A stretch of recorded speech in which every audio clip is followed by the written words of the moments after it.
সুপ্রিয় দর্শক, আসসালামু আলাইকুম। আজকে রান্না করব শুটকি দিয়ে একটি সবজি রেসিপি। এই রেসিপি এতটাই সহজ যে রান্না করা কোনো ঝামেলা নেই। তো পুরোপুরি দেখে নিন কিভাবে রান্না করতেছি। আমি এখানে হলুদের গুঁড়া, মরিচের গুঁড়া, লবণ, রসুন কুচি, পেঁয়াজ কুচি এবং সরিষার তেল দিয়ে ভালোভাবে মেখে নিচ্ছি। এখানে ধুয়ে রাখা শুটকিগুলো দিয়ে দিব, সেগুলোও দিয়ে আরও একটু ভালোভাবে মেখে নেব। এরপরে সবজিগুলো দিয়ে আরও একটু সুন্দর করে মেখে নিয়ে পরিমাণ মতো পানি দিয়ে চুলাতে বসিয়ে দেব। তো আপনারা দেখে নিন আমি কিভাবে রান্না করতেছি।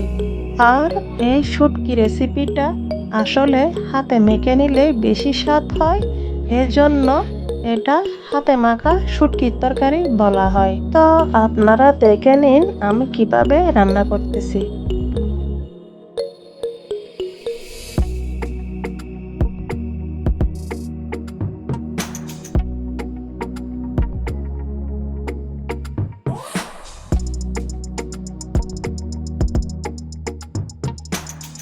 আমি সমস্ত কিছু মাখিয়ে নিয়েছি, এবার রান্না করে নিলেই হয়ে যাবে এই রেসিপি রেডি।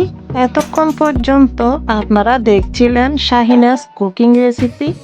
আপনাদের কেমন লেগেছে অবশ্যই একটি লাইক দিয়ে কমেন্টে জানিয়ে দিবেন।